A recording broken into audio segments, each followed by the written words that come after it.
What's up, everybody? Hope you had a good Christmas and that you're going to have a happy New Year. I just wanted to do a video real quick to talk about my 5 favorite movies of 2024.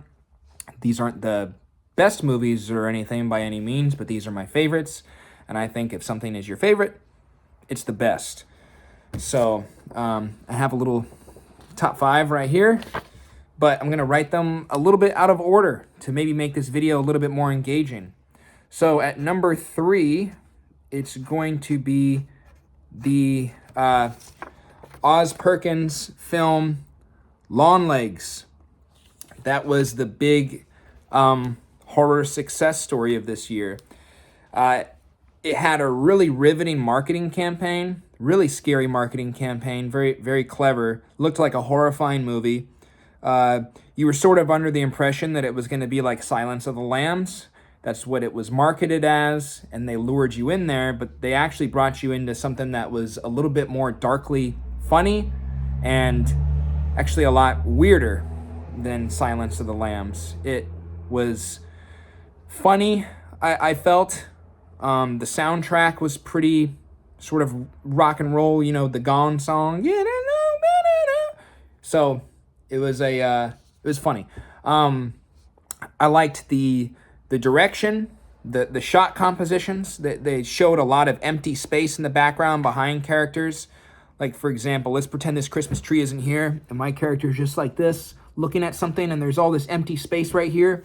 You're just on edge thinking that the killer Longlegs is going to come out, and there was tons of shots like that that kept people on edge, and they were very subconscious things that was just very good directing. And the movie, too, the movie was very popular. Everybody went to go see it. I saw it 3 times, and it just felt like a cultural event. So that was a lot of fun.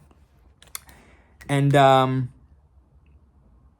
looking forward to Oz Perkins' next movie, The Monkey, coming out in February, based on the Stephen King short story. So, very good. All right, and then how about number 5? What do you say? Number 5 is another horror movie that is a satire of beauty and everything. Okay?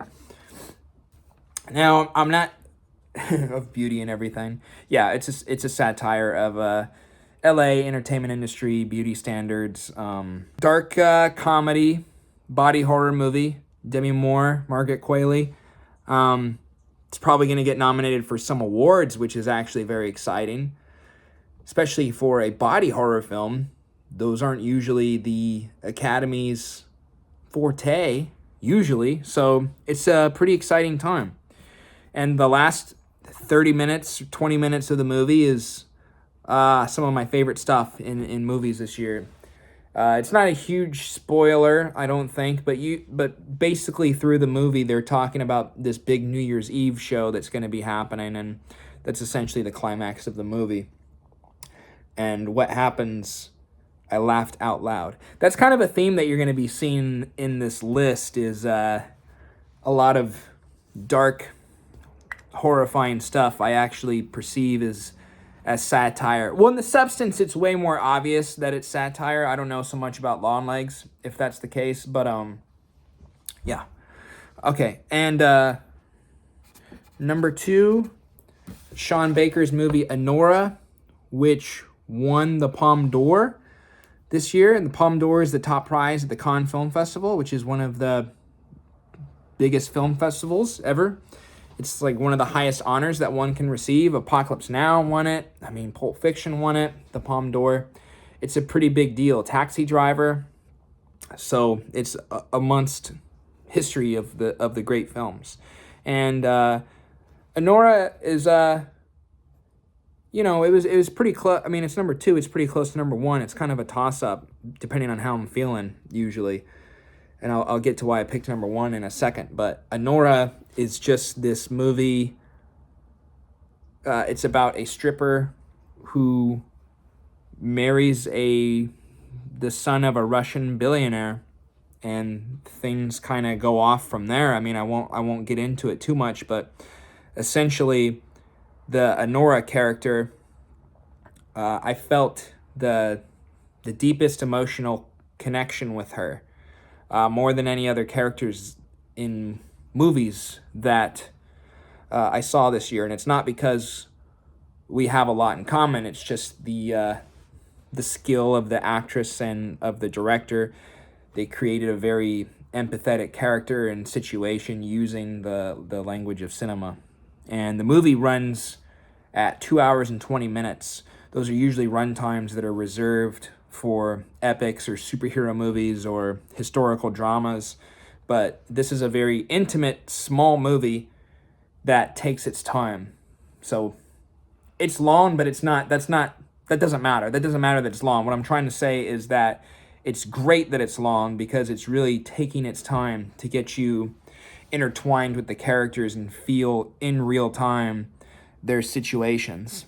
So it makes for a very effective ending, because you're really on a very exhausting emotional journey with these characters. And this was just the movie where I felt the most connected to the characters and felt an emotional connection.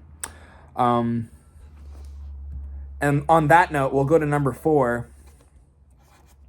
which is Smile 2. Okay? Smile 2. Maybe not expected. Well, actually, I don't know. Looking at this list, I think it's expected, but it wasn't really expected for me. I thought Smile 1 was good. It was good fun. It was entertaining. It was good studio horror, but Smile 2 is just on a whole other level, man. A whole other level of craft, of direction, of camera movement, of viscerally terrifying things. This guy, Parker Finn, he's on a tear. He's using all the tools that are available of cinema to make for a scary movie. He's using sound whenever he can. Just the contrast of images and editing and everything, and empty space like I was talking about with Longlegs, and just and it's pretty scary too because it's like a surrealist horror film.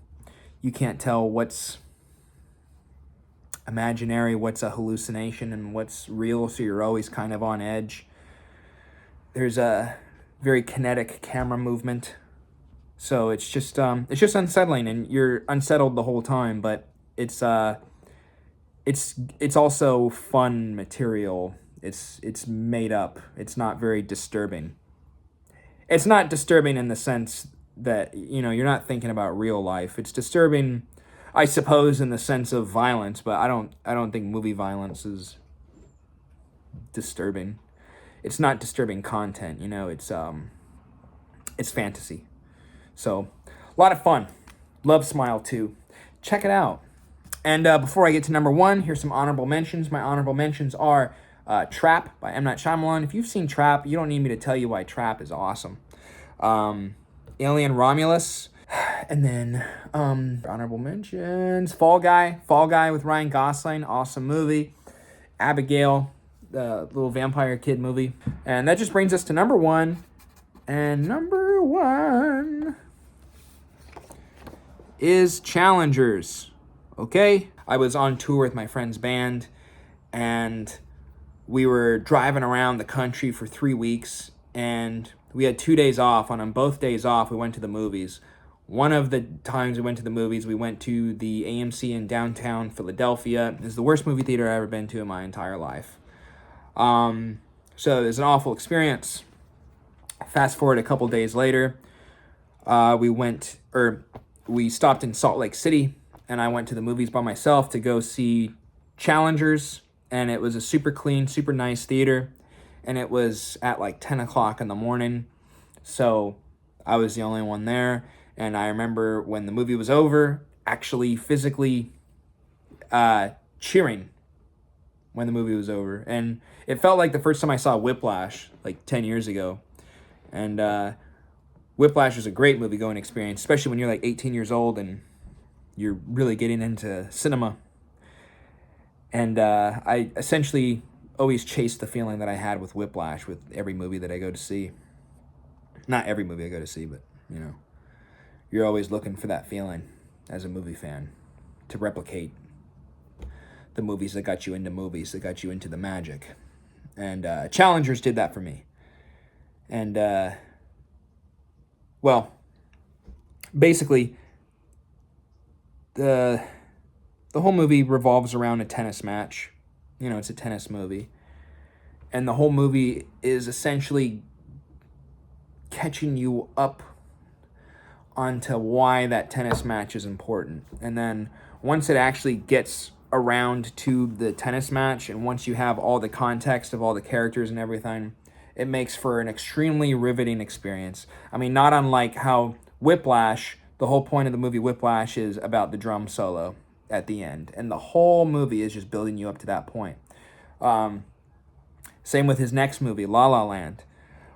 The whole movie is building up to essentially the last 10 minutes, that final montage. Everything else is just providing you context to get to that moment of pure cinema that can't be expressed through the written word. It can't be experienced on a radio show or an audiobook or even on stage. Cinema only. And Challengers is that movie for me this year, to where we're just getting to a point of experiencing something that's pure cinema.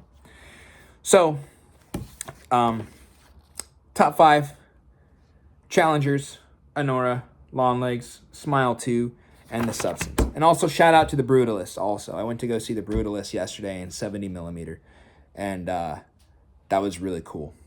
So, those are my favorites 2024. Comment down below yours. I would love to hear them. Maybe argue with you. I'm just kidding. I can't argue with you. That's your favorite, you know. All right. Anyways, peace out. God bless. Happy New Year.